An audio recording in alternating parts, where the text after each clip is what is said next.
All right, y'all, I'm back. This is part 3. So, these are all of the things that I'm going to have to tell them in the exit interview as to why I'm leaving. Because every time I turn around, y'all making everything be against what I'm trying to do. This is everything against my campaign. Like, everything is just going against me, and I'm just like, I'm doing everything right. I'm trying to do everything I'm supposed to do. But y'all spit in my face. Y'all, it's a slap in the face every time I turn around and I'm trying to do what I'm trying to do. Like, why? So, it took everything in me not to tell nobody. The only person that knew was my friend that I always tell about, the first person who greeted me when I attended Alabama State University. The first person who greeted me when I stepped on that campus. She and I are friends to this day. That was 20 some years ago. So, she's the only one who knows every single detail of my life, every single possible secret. She the only one. So, of course, I vented to her and told her what was going on. Man, why I tell this heifer? So when I told her what went on with the initially when I told her about the notice, that heifer sent me money immediately. I said, because first of all, I told her and I went to sleep. Because I was just like, nah, let me tell her. Because I was just like, I was so distraught. I was like, I have to tell her. Like, I tell her everything. She tells me everything about her, too. So I was like, well, let me tell her everything. And I went to sleep. So I left little voice messages for her, telling her what happened. Read the notice off to her and everything. Went to sleep. I woke up to a Cash App. I was like, where's this notification of a Cash App on my phone? And I look at it and I look at them. I was like, no, this heifer didn't. So I said, heifer, no, you didn't. I said, why would you do that? So I'm already emotional. I'm already in my feelings. So I'm like, why would you do that? She was like, girl, that ain't even the last of it. When I get paid again, I'm going to hang you some more. I was like, you better not do nothing. I said, I'm tempted to send this back. Like, what is wrong with you? She was like, if you ever try to send anything back to me that I done sent to you, I will hurt you. Like, and she mean that. And I'm just like, girl, like, so I start bawling my eyes out. Like, why would you? Y'all, I sent her video messages. I said, why would you do that? And I'm like on the verge of crying then. Like I'm on the verge of crying now. Anyway, I'm like, why would you do that? Oh, God. Like, this is still, when I sent the messages to her, this is still September, whatever, the last day, the last Saturday in September. And I'm just like, why would you do that? So she done sent me some money. I'm like, no, this heifer didn't. So the thing about, and that's the crazy part, I was about to get my oil changed on my days off. So I was like, oh, I don't feel like doing it. I said to myself, I don't feel like doing it that day on Saturday when I got off work.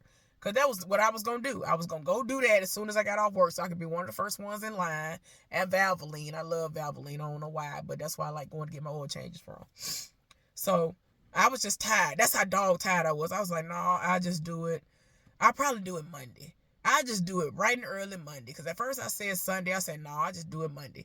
So I already had that set to go. That was going to be something I was going to do. So I was like, oh, well, I'll use some of the money she gave me for that. I always use a Groupon for that because my oil changes can be expensive because of the type of oil that it takes. It's synthetic. And I have to do it once every 4 months in order to make sure. Because I'm sorry, I'm not risking nothing. I'm not finna sit up here and end up letting my motor is not finna lock up on me. Sorry, I'm not finna even risk that ever. I ain't got time for it. I'm not doing it. I'm not finna sit up here and then my motor end up locking up on me. Nope, not doing it. So I forgot I had this up here. We don't have any of the places that I normally would get my car washed at. So I've been ended the membership and I forgot I had to stick up there. So I'm gonna have to get a razor and get the rest of that off. But anyway, so this heifer that sent me some money. I was like, no, you didn't. I'm over here boohoo crying. I'm like, no. Then I finally stopped crying and went back to sleep because I'm still depressed, right? So anyway, so the day comes, leading up to me moving, right? Nobody knows but her that all this is going down, all the details. So I'm at work every day, people saying stuff to me, and I'm just saying to myself, y'all just don't know. Then when I'm getting pissed off, I'm like, oh, I can't wait to get up out of here. Y'all just don't know. Y'all just don't know what kind of trouble y'all finna be in once I leave. Because I be doing the most. When I tell y'all that new department, I ain't trying to speak nothing to it. I'm not trying to speak anything into existence, right? But the truth is the truth. A fact is a fact. Y'all, the route that they keep going, if they keep doing what they're doing, that department is gonna be closed down. It's not gonna run. They're not gonna get what they get. What they're supposed to get, they're gonna lose contracts. And I'm just like, well, oh well. That's all I can really tell them at this point. I'm like, oh well. Like, I'm telling you, I feel like by 2024, they gonna have to shut that department down. At some point in time in 2024, it's gonna be shut all the way down. 2025 at the latest, because they ain't doing what they need to do. So I was like, oh well. So it's taking everything in me not to say nothing to people. People talking to me. A lot of people already don't even see me like that no more, because 1 minute I'm working my normal schedule, but I'm still far away from everybody. So I don't run into nobody on breaks. We don't work together. They don't see me. Our schedules are different. Then the next day or the next minute, I'm working in the new department still, but in a different capacity. So they definitely don't see me, because my schedule is all the way different then. So it was just a catch-22 all the way around. It was just bad, y'all. So all this coming on strong. Nobody's about to see me. Nobody's going to be able to, say their goodbyes. And it got to a point, it started getting so bad, I was like, oh, well, I'm glad. I'm kind of glad it's working out like this. Now, I was supposed to work 3 weeks straight. My last 3 days of my 3 weeks of work, that was supposed to lead up to my literal last day of work, right? The first week, I did do the fill-in job. The second week, they acted like they didn't know what was going on, so I ended up going back doing my other stuff. I said, I'm not finna fight nobody, whatever, I don't care, I got but 2 more weeks, do what you do. That actually ended up being my last week, so I said, oh well, y'all will be all right. I didn't tell nobody. And when I say nobody in Virginia knew. So when I finally put out a PSA letting everybody know that I was leaving Virginia, like I told y'all before, the not so divorced man reached out within 2 hours. When he saw it, I guess he saw it 2 hours after I put it up and set it off, called me. Tell me why this man called me yesterday. He been calling me ever since I left. That man ain't called my phone since what, last year?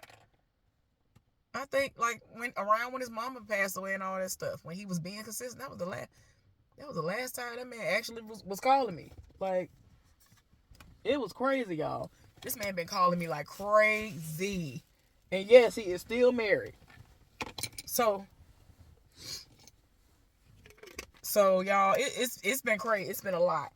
People have been distraught. It's been, I didn't think anybody would care. But once I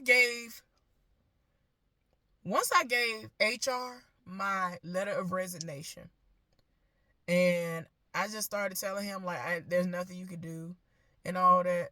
At one point in time, that man turned red, turned his whole body around, and you could tell he was wiping his eyes. I'm looking like, this man crying? In my mind, I didn't think nobody was going to care that I was leaving. That was the first. That was what got the ball rolling, y'all. So I kind of, I got emotional. And it's like I was talking in circles when I was talking to him. But I was essentially saying, like, my mama's sick. I'm not getting evicted, but I'm getting thrown out. I'm homeless. Y'all ain't doing what y'all need to do when it comes to work. And I'm tired of having to fight trying to get a job. And y'all won't let me, be great. Like, that's just, like, I'm unhappy. I'm 100% depressed, unhappy. I'm so depressed. Just like, this don't make no sense. Oh my God, I'm just trying to cry. But I'm just like, y'all, I'm so depressed. I would be so depressed that I would have to go to sleep. And I would go to sleep. If I had any days off, I would just sleep. I was barely eating. It had got to the point I had to tell myself to eat. Now, I would drink water all day at work, but I would really have to tell myself to eat. And that's how depressed I was. Like, literally, like I told y'all in, like, the first video, when them people first put that notice on my door, And I read it, and I now understand what it meant. It made me so sick to my stomach, I was about to throw up. And I had already not been eating. I hadn't even eaten that day. That's how sick. Like, I was just like, what is wrong with people? So it was just a lot. So I had just gotten into an extremely dark place then. I already had my moments where I was already fighting it, trying to fight it to not even go into a dark place. This just pushed it into overdrive, and I ended up going into a dark place. Didn't want to talk to nobody. The only person I really was talking to religiously, like, I would reach out to my family to let them know I was alive or whatever, like, almost every day. But as far as my friends, I wouldn't say nothing to nobody. I would talk to my friend at work, and I'm gonna get to her in a minute. I would talk to her, but I didn't tell her about what was going on. But even with her, I didn't really speak that much to her like that, except when we would be at work and I would play it off, and I would, I hit it well. She even said that the other day, one of the last times she saw me in person, and like I said, I'm getting to that. So when HR started crying, I'm just like, he over here turned, that man face turned red. He done turned his whole back to me. I'm looking like, this man crying. This man got emotional. So then, like I said, the nice divorce man, he done called me. He was like, I ain't never called somebody so fast in my life. I ain't never called somebody so fast in my life. I saw what this other person put under that video. I ain't care nothing about what they were saying. I had to call you. What's going on? Why you leaving? Done went off. I was like, oh my God, no. Within that message that I put out there, I did put at the end of it that, you don't have to, but if you want to help me with moving expenses, I put my PayPal, my Cash App, and my Venmo up there. And within 30 minutes, a woman that I used to go to ASU with, Alabama State University, I hadn't seen that woman in 20-some years. She sent me $50. And when the notification came through, because I actually heard that one because I was awake at the time, because I was driving. Like, I was like, what in the world? I heard the notification go off. I was like, is that what I thought it was? And I looked at my phone because I heard it, and I was like, I know it ain't what I think it was. But when I saw the name, I was like, now she's somebody who, she is one of the sweetest people I have ever met in my life. Never in no drama. Like, very, very sweet. And she was, considered an upperclassman. I'm trying to remember if she was a social work major too, but I don't remember, y'all. I ain't gonna lie to you. If I think about it in this video, I'll put it right here where she was. But I ain't seen that woman in 20-something years. And we were in student support services together as well. But she and I used to be friends on Facebook. When I had my first Facebook that my ex ended up hacking into and all this other stuff. And she stopped being online for the longest. And so I think she deactivated her page and got off of there. And so since I had already left my old page behind, it was what it was. She had already been, refriended everybody else. And so I think she saw that me and my friend that I keep telling y'all about, who was the first person to greet me when I came to ASU, she saw that we were friends, and I comment and like her stuff all the time. She saw me, and she sent me a friend request, like maybe a couple of months ago. So, I accepted her friend request, and she just watches from afar the stuff that I post or whatever. And so if it's something that's not too crazy, because I post a lot of crazy stuff, she'll like it or whatever.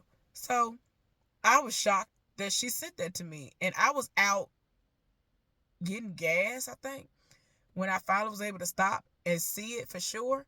And I thanked her. I was like, you don't even understand. She was like, within the message, it says something to the effect of, hopefully this will help. It's a little bit, but hopefully it'll help you on your journey or something, she said.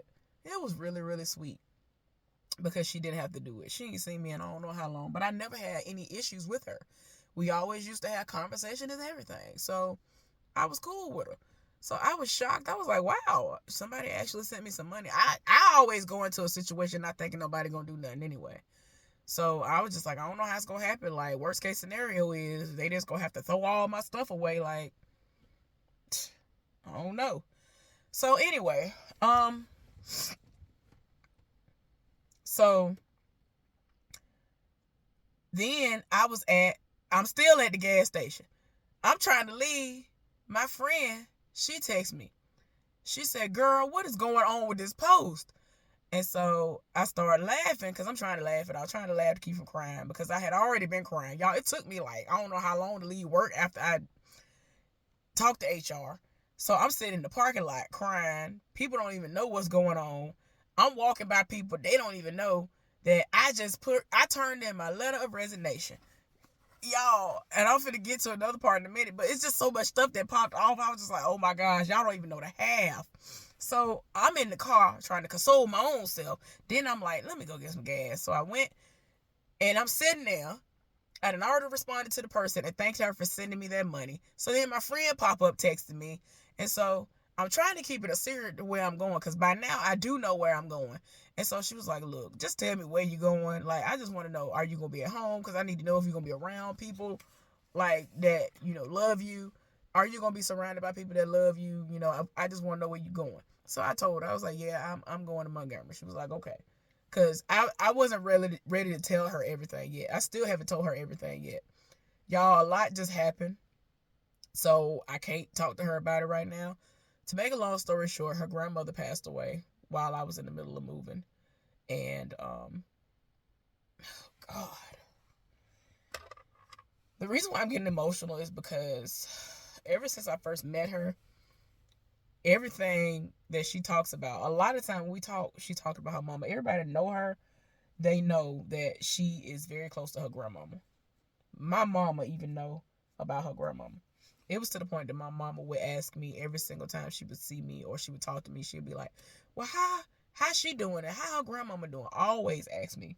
So her grandmama passed away. Her grandmama is the one who raised her. I've told y'all about this friend before. She's the one whose daddy lived in Augusta, and her mom had breast cancer and passed away, and he tried to make it seem like, oh, well, I know I ain't never been there for you, but I'm going to be there for you now since your mama gone. And he ain't never been there. He just trash. And, so, yeah, it's,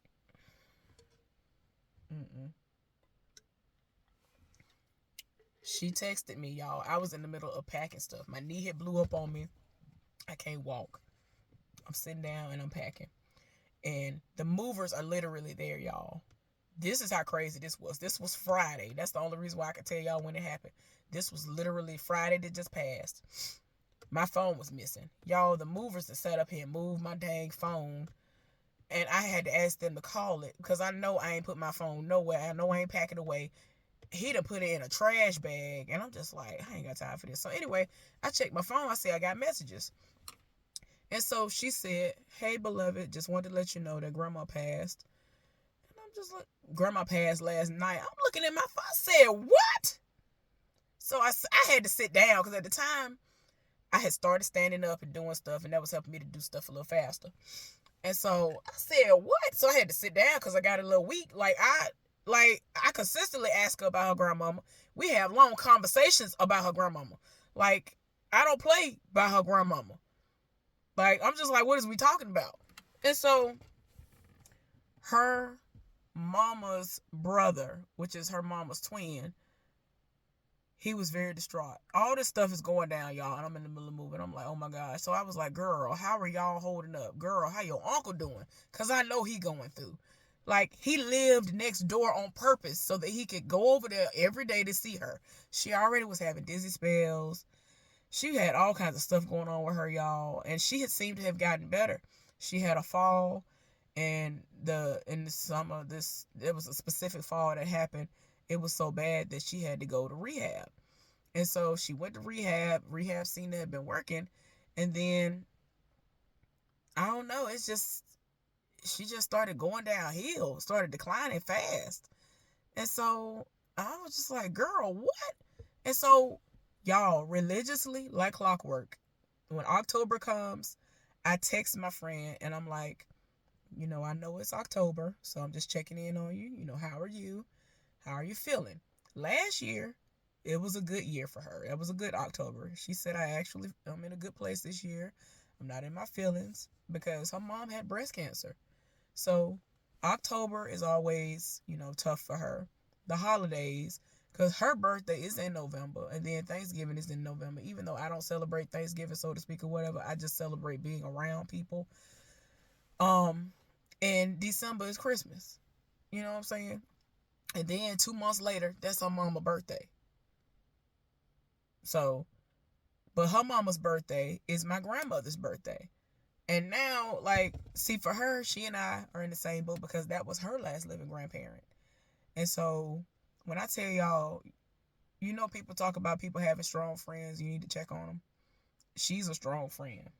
And we were texting, because when I texted her back, because by the time I found my phone, it was like 2-3 hours after she had texted me initially. So I said, girl, oh my gosh, what you mean? What happened? So she kind of tried to tell me. And then we started going back and forth. So I basically ended up taking a break from packing because I'm like, forget this. Because there was other stuff that I was going to put in my car that I was packing up or whatever, or I was going to throw away. And so I'm texting back and forth with her. And it just got to the point where she was just like, girl, I got tired of texting, and she called me. So she told me everything that happened. And while she talking to me, she got that tremble in her voice like she about to cry. When I tell you, I've known her since 2012. There have been all kinds of things that have happened with people that she's very close to, and I've never heard her sound like she about to cry. It got to certain parts in the story, she would talk about her grandmama, and her voice would start trembling like she was about to cry. And I was like, oh my God, this is too much. Y'all, it's like everybody going through, it just don't be making no sense. I just be like, what is going on in life? Why? Because her grandmama actually has started doing better. Now, my mama hadn't asked about her in maybe 2 months, but normally my mama religiously asks. So before me and my friend ended up getting on the phone, I sat down, gathered myself, and I was like, okay, let me get myself together because I got to call my mama. I called my mama. I said, Mom, guess what? You would never guess in your life what I got to tell you. She said, what? I told her. My mama said what as loud as I can't even. Y'all, my mama said what so loud. I was just like, oh my God. Y'all, I started crying again. I was like, Mom, I don't know what's going on. She in the middle of texting me now. So eventually I get the full story and I'll tell you about it. My mom was like, I don't understand. She was doing better. I said, Mom, I don't know. I don't know what's going on. It's too much. That's all I know is that it's too much right now. And I'm in the middle of moving. It ain't like I can't go to her house and see her. Y'all, her uncle gave me my nickname. And I'm just like, what? So it's like he know me. So I'm in the middle of moving and all this other stuff. I'm pretty sure she's told him that I'm moving prior to all this that just went down. So y'all, it's just so much going on. I'm just like, oh my God. So yeah, she ended up telling me everything. Y'all, it was a sad situation. Once they had to basically, put her in the bed and all that, she kept requesting to go home and she was just declining. And one of her relatives, one of her cousins, is a nurse. And whenever her grandmother would get admitted and they were nowhere nearby, they would call her and be like, hey, I'm just letting you know grandmama in there. Can you keep an eye on her till we get there? And she'd be like, okay. So my friend was in there and she saw her. And so she was like, well, they trying to make it seem like she ain't got much longer and all this other stuff. And so the cousin asked her, does she sound like her chest? Does it sound some type of way? I don't know if y'all ever heard of this before, but it's called a death rattle. It's some kind of noise. It's a specific, it's a noise that once you hear it, you know that has to be what the person is talking about. Called a death rattle. And she asked, she was like, does your grandmama sound like that? Does it sound like that in her chest? She was like, yeah. And she was like, is she clammy and all this other stuff or whatever? She was like, yeah. She was like, well, I'm sorry. She ain't got much longer. And she died 2 hours after that. So yeah, y'all, it's been a lot going on. If I'm friends with you for real, when you going through, I'm going through. And she and I just never understood. I used to try to sit there and be like, dang, it's crazy how we ended up being friends.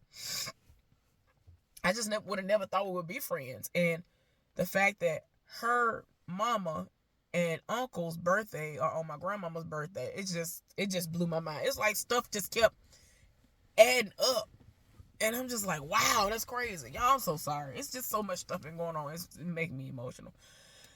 But yeah, so all kinds of stuff going on while I'm trying to move. And I'm like, oh my gosh. Y'all, fast forward to the day after the move. So the day of the move, I told my friend, I was like, yeah, the movers just left. She was like, oh, okay. And so, not this particular one, it's another person. And so she was like, oh, okay. I was like, yeah, I have a lot of stuff I still got to pack up, and some of the stuff I got to get rid of, but a lot of stuff I got to pack up and, try to put it in my car and all this other stuff. So she was like, well, you want me to come and help you? And when I tell y'all, because my knee was doing what it was doing, I finally told her yes, because I hadn't, in the past, like months ago, I told her that I was trying to get my place together because I was doing something. And I was like, oh, girl, I got so much stuff I got to do around the house. She was like, well, I could come and help you. She done volunteered several times, y'all. And I'm just like, y'all, excuse me, my nose started running. And, not because I'm sick. So, this was the first time I finally accepted her help, because I was like, I cannot hardly move. Like, every day when I get off work, I had a limp up the steps. But them last 2 days before the movers got there, my knee set it all the way off. And it's just like, it's an isolated spot. My whole knee is just isolated in stiffness. And once I step down on it and put pressure on it and weight on it or whatever, it's pain. And I'm just like, oh my gosh, this don't make no sense. Like, I can't walk. So she was like, well, I could come. And so she was going to come the next day. So I was like, okay, that'll work. That'll be enough time for me to do what I need to do, and I could load up my car, and I could still leave out Sunday like I want to leave. That's what I'm saying to myself, right? And so she was like, well, what time you want me to come? I said, I guess between 12 and 2. So she was like, okay. Next morning, I wake up early. Now, y'all know I have no furniture in there, so I made me a little pallet on the floor or whatever. Made me a little, and keep in mind, my knee tore down. I already knew it was tore down. So I had some blankets and things, some comforter sets that I had bought. And I said, I know I'm going to need these to help me get up off the floor, because I don't know how I'm going to get up otherwise. I'm going to have to get up, go to the bathroom, all of that. So once I get up, I'm going to be all right. So I was able to somehow get up and make it to the bathroom. The Lord was with me on that, because I almost didn't get up. And I'm looking for my keys, my main set of keys. So I'm like, where my keys at? I didn't know what was going on. So now I'm realizing my keys are lost. So I'm looking like, I don't put my keys but in specific places. Where my keys at? My wallet right here next to me. My phone next to me. Like I told y'all in the other video, or in this video, whichever one it was, the movers, that man had sat my phone in a bag of trash. Because everything that was in that bag, I would never put it in there. And it was a trash bag. It was a bag of trash. It was a little bitty bag, but it was a bag of trash, right? So I'm saying to myself, yeah, I'm pretty sure he moved my stuff. Now I'm faced with trying to figure out, did he put my stuff in one of the things that he was packing and it's packed away somewhere? Is it in the trash that I threw out while they were there? Or is it somewhere in this apartment? I don't know, because I don't see it in none of the places that I would have normally put my keys. Y'all, I'd have tore the apartment apart. I don't see it. So after I tore the apartment apart, I texted her. I was like, hey, I don't know if you'll be able to do it, but if you could, do you think you'll be able to come over here a little bit earlier than you were going to come? Because I didn't misplace my keys, my main set of keys. Y'all, my P.O. box key on there, my key fob, because I do have two, thank God. The house key, the door to the building, the key to the mailbox, my gas cap key to my car, and the key to this house in Montgomery, Alabama, my parents' house. I think that's all the keys that I need to talk about that was on there. I think that's all that was on there. So I'm like, all my keys on there. Like, what is we talking about, right? And I'm distraught. I don't see it nowhere. And I'm like, to me, it's either in the trash or it's in a tote or something. I'm going to be back for this last part, and then I'm going to do some other individual things, right?